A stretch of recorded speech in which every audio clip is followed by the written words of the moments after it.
কৃষকদের দাবি মেনে অবশেষে ধাইপুর গ্রামে ডিপ টিউবওয়েলের কাজে শুভ সূচনা করলেন আমতা বিধায়ক সুকান্ত পাল।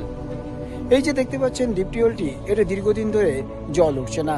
এবার এই ডিপ টিউবওয়েলটি ভেঙে পাশেই তৈরি হবে একটা ডিপ টিউবওয়েল এবং এর ফলে এলাকার কৃষকরা চাষের জমির জন্য জল পাবে।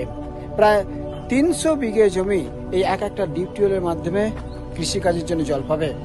এই ধাইপুরের পাশাপাশি দক্ষিণ জয়পুর, ভাতেগড়ি এবং শাওরাবেড়িয়া, এই 3 জায়গাতেও আগামী সপ্তাহের মধ্যেই এই কাজ শুরু হয়ে যাবে, ডিপ টিউবওয়েল খননের কাজ।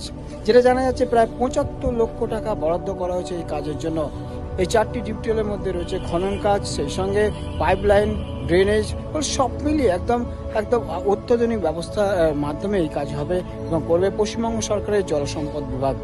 গ্রামীণ হাওড়া আমতা বিধানসভা ক্ষেত্রে 4টি ডিপ টিউবওয়েলের সংস্কারে হাত লাগালো জল সম্পদ দপ্তর। আগামী দিনে 1400 বিঘা জমি চাষযোগ্য হবে, বরাদ্দ করা হয়েছে 75 লক্ষ টাকা। কাজের শুভ সূচনায় উপস্থিত ছিলেন জল সম্পদ দপ্তরের বিভাগীয় ইঞ্জিনিয়ার, আমতা বিধানসভা ক্ষেত্রের বিধায়ক সুকান্ত পাল এবং গ্রাম পঞ্চায়েতের জনপ্রতিনিধিরা। রায়পুরে কাজের সূচনা অনুষ্ঠানে উপস্থিত ছিলেন বহু স্থানীয় কৃষক। অনেকের মুখে ছিল হাসি। তাদের কথায় বহুদিন ডিপ টিউবওয়েলটি খারাপ হয়ে পড়েছিল, ধান, শাকসবজি, ফসল উৎপাদন থেকে বঞ্চিত হয়ে আসছিল স্থানীয় কৃষকরা। অবশেষে কৃষকদের আবেদনের সংস্কারের কাজে হাত লাগিয়েছে প্রশাসন।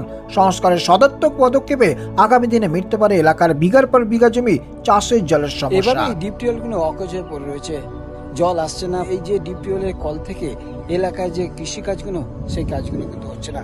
রয়েছে ড্রেনেজ, সমস্ত কিছু ব্যবস্থা রয়েছে, কিন্তু যেহেতু ডিপ টিউবওয়েল থেকে জল এখানে পৌঁছাচ্ছে না, ফলে এই যে কল থেকে কিন্তু জল যাচ্ছে না কৃষি জমিতে। স্থানীয় সূত্রে জানা গেছে প্রতি বছর বৃষ্টির হার কম থাকায় জলের অভাবে চাষ বন্ধ হতে বসেছে গ্রামীণ এলাকায়। খাদ্যশস্য, ধান, শাকসবজি চাষে সমস্যায় পড়ছেন কৃষকরা। আমতা বিধানসভা ধাইপুরে এদিন ডিপ টিউবওয়েলের সংস্কারের কাজের সূচনা হলো।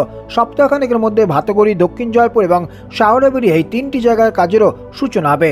4টি ডিপ টিউবওয়েল কাজের জন্য প্রায় 75 লক্ষ টাকা বরাদ্দ করা হয়েছে। 4টি কাজ সম্পূর্ণ হলে প্রায় 1200 কৃষক উপকৃত হবেন। 1400 বিঘা জমির চাষের জলের সমস্যাও মিটতে পারে। কল্যাণ অধিকারী, আমতা 24/7। এবার এই যে কাজ শুরু হলো, এই কাজ শুরু হওয়ার ফলে যখন ডিপ টিউবওয়েল কাজ সম্পূর্ণ হয়ে যাবে, তখন কিন্তু ওখান থেকে যখন মোটর চালানো হবে, তখন কিন্তু এখানে জল এসে পৌঁছাবে এবং এই জল এই নালা বা ড্রেনের মাধ্যমে পৌঁছে যাবে কৃষি জমিতে। ফলে এই যে সমস্ত বিস্তীর্ণ জমি, এইগুলো কিন্তু চাষের কাজে ব্যবহৃত হবে। অর্থাৎ আগামী দিনে প্রায় 300 বিঘা জমি এই ডিপ টিউবওয়েল, অর্থাৎ ধাইপুর ডিপ টিউবওয়েলের মাধ্যমে উপকৃত হবে বা চাষযোগ্য হয়ে পড়বে। তখন কিন্তু ধান, শাকসবজি চাষের জন্য যে জলের সমস্যা হচ্ছিল, তা কিন্তু মিটবে, এমনটা মনে করছেন কৃষকরা এবং প্রশাসন আধিকারিকরা। ধাইপুর থেকে কল্যাণ অধিকারী, আমতা 24/7।